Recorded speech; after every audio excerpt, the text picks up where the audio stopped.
Hi, ഞാനിന്ന് വന്നിരിക്കുന്നത് Easter special ഒരു റെസിപ്പി ആയിട്ടാണ്. നമുക്കിന്ന് മട്ടൺ സ്റ്റ്യൂ തയ്യാറാക്കി എടുക്കുന്നത് എങ്ങനെയാണെന്ന് നോക്കാം. ഇന്നലെ ഞാൻ സ്പെഷ്യൽ ഒരു പാലപ്പത്തിന്റെ റെസിപ്പി ഇട്ടിട്ടുണ്ടായിരുന്നു. അപ്പോൾ അതിന്റെ കൂടെയൊക്കെ കഴിക്കാൻ നല്ലൊരു കോമ്പിനേഷനാണിത്. പ്രത്യേകിച്ച് ഈസ്റ്റർ ഒക്കെ ആകുമ്പോൾ നമ്മൾ കൂടുതലും അപ്പമാണ് വീട്ടിലുണ്ടാക്കാറ്. ഇത് അപ്പത്തിന്റെ കൂടെയും ചപ്പാത്തിയുടെ കൂടെയൊക്കെ നല്ല കോമ്പിനേഷനാണ്. ഉണ്ടാക്കിയെടുക്കാനും നല്ല എളുപ്പമാണ്. അപ്പോൾ നമുക്ക് റെസിപ്പി എങ്ങനെയാണെന്ന് നോക്കാം. അതിനു മുന്നേ നിങ്ങൾ എൻ്റെ ചാനൽ ആദ്യമായിട്ടാണ് കാണുന്നതെങ്കിൽ ചാനൽ സബ്സ്ക്രൈബ് ചെയ്യാൻ മറക്കല്ലേ. എല്ലാ റെസിപ്പീസിന്റെ നോട്ടിഫിക്കേഷൻ ലഭിക്കാനായിട്ട് ആ ബെൽ ബട്ടൺ കൂടി ക്ലിക്ക് ചെയ്യണേ.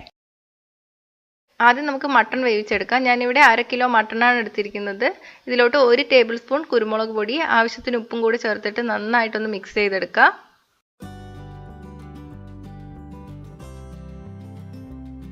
കുറച്ച് വെള്ളം കൂടി ചേർത്ത് കൊടുക്കാം. വെള്ളം കൂടി പോകണ്ട. 1/2 ടീസ്പൂൺ മഞ്ഞൾപ്പൊടി കൂടി ചേർത്ത് കൊടുക്കാം. മഞ്ഞൾപ്പൊടി ഓപ്ഷണലാണ്, വേണമെങ്കിൽ ചേർത്താൽ മതി. എനിക്ക് മട്ടൺ വെന്ത് കഴിയുമ്പോൾ അതിൻ്റെ കളർ വെളുത്തിരിക്കുന്നത് ഇഷ്ടമില്ല, അതുകൊണ്ടാണ് മഞ്ഞൾപ്പൊടി ചേർത്തത്. നിങ്ങൾക്ക് അത് കുഴപ്പമില്ലെങ്കിൽ ചേർക്കണ്ട. ഇനി ഇതെല്ലാം കൂടി ചേർത്തിട്ട് മട്ടൺ നന്നായിട്ട് വേവിച്ചെടുക്കണം. ഞാനിവിടെ 4 വിസിൽ വരണ വരെ വേവിച്ചെടുക്കാൻ പോവാണ്. വിസിലിൻ്റെ എണ്ണം നിങ്ങളുടെ കുക്കറിന് അനുസരിച്ചിരിക്കും, അപ്പോൾ അതനുസരിച്ചിട്ട് വേവിച്ചെടുക്കാം.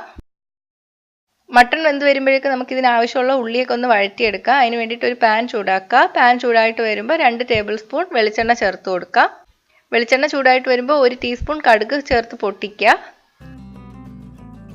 കടുക് പൊട്ടി തുടങ്ങിയിട്ടുണ്ട്. ഇനി 1 ടേബിൾ സ്പൂൺ ഇഞ്ചി നീളത്തിൽ അരിഞ്ഞത്, 8 വെളുത്തുള്ളി, 1 തണ്ട് കറിവേപ്പിലയും കൂടെ ചേർക്കാം. ഇനി ഇത് പച്ചമണം മാറുന്ന വരെ ഒന്ന് വഴറ്റിയെടുക്കാം. ഇപ്പം ഇഞ്ചിയും വെളുത്തുള്ളിയൊക്കെ വഴറ്റിയെടുത്തിട്ടുണ്ട്. ഇനി ഇതിലോട്ട് 2 വലിയ ക്യാരറ്റ് അരിഞ്ഞത്, 2 മീഡിയം സൈസുള്ള പൊട്ടറ്റോ അരിഞ്ഞത്, ചെറുതാണെങ്കിൽ 3 എടുക്കുക. ഇനി 3 പച്ചമുളക് അരിഞ്ഞതും കൂടി ചേർത്ത് കൊടുക്കാം. പച്ചമുളകിൻ്റെ എണ്ണം നിങ്ങളുടെ എരിവിനനുസരിച്ചിട്ട് മാറ്റം വരുത്താം. നമ്മൾ എരിവിന് വേണ്ടിയിട്ട് കുരുമുളക് പൊടിയും പച്ചമുളകും മാത്രമേ ചേർക്കുന്നുള്ളൂ. അപ്പോൾ എരിവ് കൂടുതൽ വേണമെങ്കിൽ കൂടുതൽ പച്ചമുളക് ചേർക്കാം. ആവശ്യത്തിന് ഉപ്പ് ചേർത്ത് കൊടുക്കാം.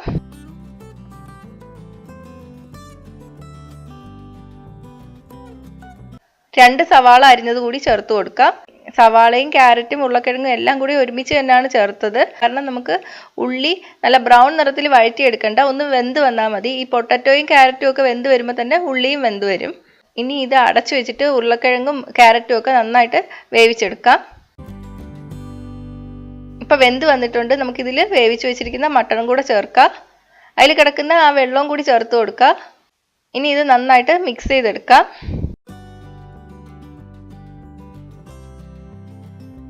ഇതിലേക്ക് 1 കപ്പ് 2-ാം പാല് ചേർത്ത് കൊടുക്കാം. ഇത് അടച്ചു വെച്ച് ഒരു 5 മിനിറ്റ് വേവിച്ചെടുക്കാം.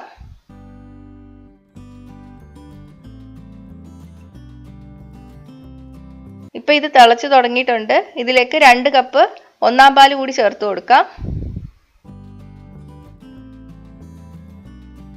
നന്നായിട്ട് മിക്സ് ചെയ്ത് കൊടുക്കാം.